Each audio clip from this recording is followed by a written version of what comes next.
Everyone, welcome to prank homeopathy. मैं doctor Pranjali आपका बहुत बहुत स्वागत करती हूँ। दोस्तों, आज हम बात करेंगे गैस, एसिडिटी, ब्लोटिंग, इन सब चीज़ों के बारे में। अगर आपको भी खट्टी डकार, बदहजमी, पेट फूलना, गैस बनने जैसी समस्या रहती है तो ये वीडियो आपके लिए आज बहुत ज़्यादा इन्फॉर्मेटिव है। आज मैं आपको बताऊंगी कि इसके होने के पीछे के क्या कारण हैं, क्या छोटी छोटी गलतियां आप अपने लाइफस्टाइल में करते हैं जिसके वजह से आपको इस तरह की परेशानियां झेलनी पड़ती हैं। क्या लक्षण होते हैं जिससे आप पहचाने कि आपको ये इंडाइजेशन इशू या गैस एसिडिटी या हाइपर एसिडिटी इश्यूज हो रहे हैं, इनके पीछे के क्या एग्जैक्ट कॉजेज हैं, और होम्योपैथी की कुछ बहुत ही अच्छी दवाएं जो आपको इन परेशानियों से परमानेंटली बाहर निकलने में काफी ज्यादा लाभप्रद। तो इस वीडियो को दोस्तों आप अंत तक जरूर देखिए और मेरे साथ बने रहिए दोस्तों। तो चलिए शुरू करते हैं। दोस्तों, अब आप सभी होम्योपैथिक मेडिसिन हमारी वेबसाइट plankhomeopathy.com से खरीद सकते हैं। साथ ही साथ मैंने अपने क्लिनिकल एक्सपीरियंस से मोस्ट कॉमन डिजीज के कॉम्बिनेशंस भी प्रिपेयर कराए हैं, जिसे भी आप हमारी वेबसाइट से परचेज कर सकते हैं। ये कॉम्बिनेशंस मेरे सुपरविजन में टॉप मेडिसिन के साथ एक्सपर्ट्स द्वारा प्रिपेयर करी जाती हैं ताकि आपको हाई क्वालिटी मेडिसिन मिल सके। तो एक बार आप हमारी वेबसाइट पर जरूर विजिट करें, इसका लिंक आपको डिस्क्रिप्शन में मिल जा रहा है। दोस्तों, आजकल गैस, एसिडिटी, पेट फूलना, बदहजमी, ये सारी चीज़ें बहुत कॉमन हो गई हैं और आपने देखा होगा आए दिन आजकल लोग इन परेशानियों से जो है सफ़र रहते हैं। लेकिन क्या आपको लगता है कि सिर्फ हमारे खाने पीने का तरीका ही इसके लिए जिम्मेदार है? ऐसा बिल्कुल नहीं है। बहुत सारे रीज़न होते हैं इनके पीछे जो हम जानते भी नहीं हैं। हमारा लाइफस्टाइल, बहुत सारी ऐसी मेडिकल कंडीशंस हैं जिसमें आपको ये परेशानी देखने को मिल सकती है। खाना पीना is one of the reason. तो चलिए आज जानते हैं ऐसे क्या कारण है जिसके वजह से हमें पेट में पेट फूलना, गैस बनना, एसिडिटी, जलन, चेस्ट में आपको डिस्कम्फर्ट लगना, थोड़ा सा खाना खाते ही एकदम पेट फूला जैसा महसूस होना। तो चलिए फटाफट से हम इनके कारणों के बारे में बात कर लेते हैं। दोस्तों, सबसे पहला जो कॉमन इशू है जो हम सभी जानते हैं इनफैक्ट, वो है सही तरह से खाना ना खाना। सही तरह से खाना ना खाने में सबसे जो मेन कॉज है कि बहुत ज़्यादा तेल मसाले वाली चीज़ें खाना, स्पाइसी खाना, फैटी चीज़ें खाना, बाहर के खाने का इंटेक ज़्यादा रखना, उसमें जो ऑयल की क्वालिटी है, जो मात्रा है या जो मसाले यूज़ हो रहे हैं वो बहुत अच्छे नहीं होते, जिसके वजह से आपको इस तरह के लक्षण आ सकते हैं। लेकिन इसके अलावा जो बहुत इंपॉर्टेंट पॉइंट्स हैं, हमारे खाने को आप सही से ना खाना मीन्स आप बहुत जल्दी जल्दी खाना खाते हो, आप खाने को बहुत अच्छे से चबा के नहीं खाते हो, खाना जो आप खा रहे हैं वो ज़रूरत से ज़्यादा मात्रा में खा रहे हो। जैसे आपको भूख अगर इनकेस 2 रोटी खाने की आप 3 खा रहे हैं, ओवर ईटिंग के वजह से भी आपको इस तरह के सिम्टम्स आएंगे। या फिर आपको जो आप खाना खा रहे हैं उसके साथ आप और भी चीज़ें बहुत ज़्यादा मिला रहे हैं, जैसे पानी बहुत ज़्यादा मात्रा में पी ले रहे हैं या पानी की मात्रा बहुत कम रखते हैं आप पूरे दिन भर में, साथ में आप चाय है, कॉफ़ी है, कोल्ड ड्रिंक्स हैं और हेवी जो ड्रिंक्स हैं, इन सब का इंटेक करते हैं, ये सारी चीज़ें आप में इस तरह के सिम्टम्स डेवलप करेगी।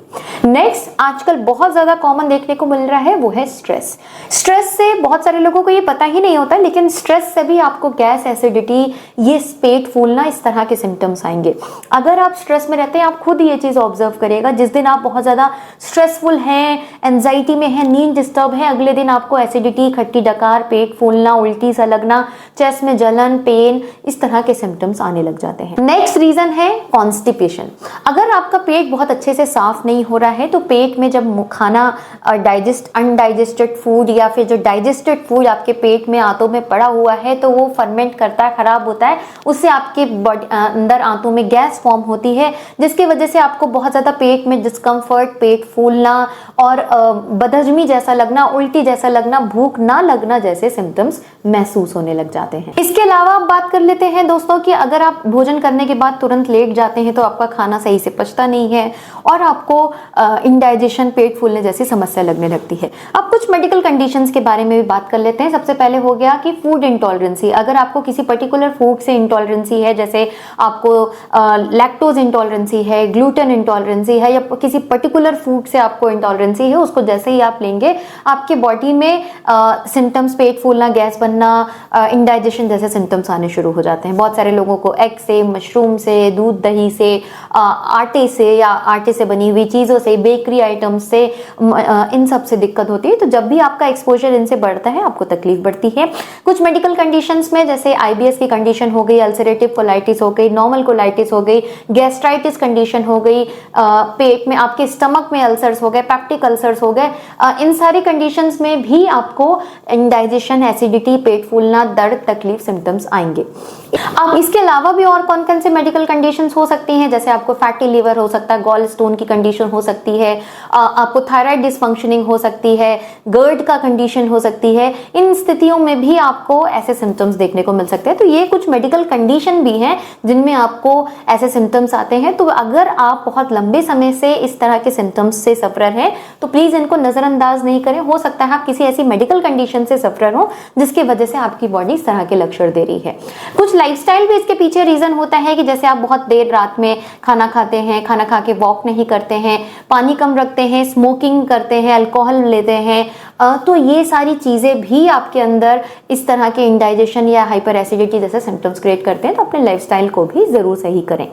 अब बात करते हैं आपके सिम्टम्स मैंने ऑलरेडी आपको बता दिया है। पेट फूलना, गैस बनना, खट्टी डकार, बदहजमी लगना, गले में जैसे मिर्चे जैसे फील होना कि ऐसा लग रहा है कुछ मिर्च लग रही। बहुत बार पेशेंट्स को सोर थ्रोट भी फील होता है हाइपर एसिडिटी की कंडीशन में, ऐसा लगेगा कुछ अंदर यहाँ पे रखा हुआ है। ये भी एसिड रिफ्लेक्सेस की वजह से बढ़ता है। बहुत सारे लोगों को अपर एब्डोमेन में डिस्कम्फर्ट, पेन भी आता है। थोड़ा सा खाना खाते ही पेट बहुत फूला फूला सा महसूस होने लगता है। बहुत लोगों को उल्टी भी लगती है, उल्टी में एसिड जैसा निकल के आता है। इस तरह के लक्षण आपको देखने को मिल सकते हैं। टेस्ट में आप बहुत सारे अगर टेस्ट में चेक करना चाहते हैं तो आप एच पायलरी इन्फेक्शन का टेस्ट करा सकते हैं, एंडोस्कोपी करा सकते हैं। नॉर्मल अल्ट्रासाउंड में भी अगर थोड़ा बहुत आपके लीवर पे इन्फ्लेमेशन है, फैटी लीवर है, ये सारी चीजें दिख सकती हैं। ब्लड टेस्ट में आपको लीवर फंक्शन टेस्ट में देख सकता है, कोलेस्ट्रॉल दिख सकता है, सीबीसी टेस्ट में देख सकता है कि आप में कोई इन्फेक्शन है कि नहीं। ये कुछ बेसिक टेस्ट से आप इनको जांच कर सकते हैं। अब बात कर लेते हैं होम्योपैथी की कुछ दवाएं। आज मैं आपको मेरी एक बहुत ही अच्छा कॉम्बिनेशन और बहुत अच्छी किट रिकमेंड करूंगी जो मैक्सिमम पेशेंट्स में एसिड रिफ्लेक्स को कम करने में हेल्पफुल रही है। ये है मेरी वेबसाइट पे available plank acid balance kit. इसमें आपको ना सिर्फ ये एसिड बैलेंस पे काम करेगा कि आपके एसिड को इंप्रूव कर रहा है, या आपके गर्ड की कंडीशन में, गैस्ट्राइटिस की कंडीशन में, नॉर्मल इंडाइजेशन में, इन सभी में इसका बहुत अच्छा रोल देखने को मिलता है। इसमें जो मेडिसिन आती हैं ये कुछ इस तरह से आती हैं जिसमें मदर टिंचर्स, टैबलेट और पिल्स फॉर्म में 1 महीने की पूरी दवा जाती है। और इसमें आपको प्रॉपर प्रिस्क्रिप्शन दिया जाता है जिसमें ये लिखा होता है कि इनमें क्या क्या दवाएं प्रयोग की गई हैं, लेने का तरीका हिंदी और इंग्लिश में लिखा होता है, दवाओं के साथ क्या परहेज रखना है वो भी हिंदी और इंग्लिश में लिखा होता है। साथ में मेरा साइन विद स्टैम्प जाता है फॉर ऑथेंटिकेशन। अब बात कर लेते हैं इसमें क्या क्या दवाएं पड़ी हुई हैं उसके बारे में। दोस्तों इसके अंदर मदर टिंचर्स कॉम्बिनेशन है जिसके अंदर ऑसिमम सैंड, ऑर्निथोगैलम, यूकलिप्टस, हाइड्रेस्टिस जैसी मेडिसिन पड़ी हुई हैं जो आप में एसिड बनने की टेंडेंसी को ही कम करती हैं। हाइड्रेस्टिस बहुत अच्छा काम करता है आप में जो डाइजेशन को इंप्रूव करने में, कॉन्स्टिपेशन रिलीज करने में। इसके साथ साथ जो ऑसिमम है तुलसी एक्सट्रैक्ट से बना हुआ है, एसिड बनने को बहुत अच्छे से कंट्रोल करता है। आपके स्टमक में जो इन्फ्लेमेटरी कंडीशंस हैं उनको भी कम करने में ये बहुत ज्यादा लाभप्रद है। इसकी 20 बूंद आधा कप पानी में डाल के दिन में 3 बार लें, और आप बेटर है कि खाना खाने के बाद ही इसका सेवन करें तो ये आपको और अच्छा काम करेगी। नेक्स्ट है ये टैबलेट फॉर्म में आपको दवा मिलती है जिसमें एक एक गोली आपको दिन में 3 बार खानी है। इसके अंदर दोस्तों नेट्रम फॉस, लाइकोपोडियम, कार्बोवेज, इसके साथ साथ रुबीनिया, ये एक बहुत अच्छा कॉम्बिनेशन है जो ब्लोटिंग, डिस्कम्फर्ट, लोअर एब्डोमिनल हो या अपर एब्डोमिनल हो, इन सब पे काम करता है। एसिड बनना कम करता है, उसके रिफ्लेक्सेस को कम करता है, पेट फूलने वाली जो टेंडेंसी होती है और आपको जब डकार आता है यू फील कंफर्टेबल, इस पे कार्बोवेज का बहुत अच्छा एक्शन होता है। तो इसमें जो ये कॉम्बिनेशन है बहुत ही अच्छा रिजल्ट देते हैं इन केसेस में। आपको इसकी एक गोली दिन में 3 बार प्रयोग करनी है, आप इसको लेंगे। इसके बाद लास्ट में जो ये आती है ये पिल्स फॉर्म में आपको लेनी है जिसके अंदर अगेन 5 to 6 मेडिसिन का कॉम्बिनेशन पड़ा हुआ है। दोस्तों इसके अंदर जो पिल्स पड़ी हैं जिसमें बिस्मथ है, आर्सेनिक एल्बम है, आयरस वी है, नक्स वोमिका है, कैप्सिकम है, ये सारी मेडिसिन आपके जो बॉडी में लाइफस्टाइल की वजह से तकलीफ आ रही है या फिर आपको डाइजेशन भी गड़बड़ रहता है उसमें बहुत अच्छी काम करती है। नक्स और आर्सेनिक इन पे स्पेसिफिकली काम करती हैं। अगर आपको रात में तकलीफ ज्यादा बढ़ती है उस पर आर्सेनिक का एक्शन बहुत अच्छा होता है। आपको गले में एक मिर्च जैसा सेंसेशन आ रहा है, ये कैप्सिकम और ये सारी मेडिसिन इस पे बहुत अच्छी काम करती है। तो इसमें एक होलिस्टिक मेडिकेशंस डाली गई हैं कि आपको जिन भी किसी कारणों के वजह से गैस, एसिडिटी, ब्लोटिंग, इंडाइजेशन हो रहा है ये दवाएं सक्षम है उस पर काम करने के लिए। तो आप इसकी 6 गोली दिन में 3 बार लेना शुरू करें। ये पूरी दवाएं आपको 1 महीने के लिए दी जा रही हैं। ये आप अगर परचेज करना चाहते हैं, ये मेरी वेबसाइट प्लैंक होम्योपैथी पे मिल जाएंगे, जिसका लिंक आपको डिस्क्रिप्शन में दिया जा रहा है। जरूर चेक करें। क्रॉनिक से क्रॉनिक एसिडिटी पेशेंट्स पे इसका एक्शन बहुत अच्छा है। अगर आप बहुत लंबे समय से सफर हैं तो आप इसको कम से कम 2 से 3 महीने नियमित रूप से प्रयोग करें। अगर रिसेंटली शुरू हुआ है तो even with in a month आपको इसके अंदर मैसिव चेंज दिखेगा। आशा करती हूँ ये वीडियो आपको पसंद आया होगा।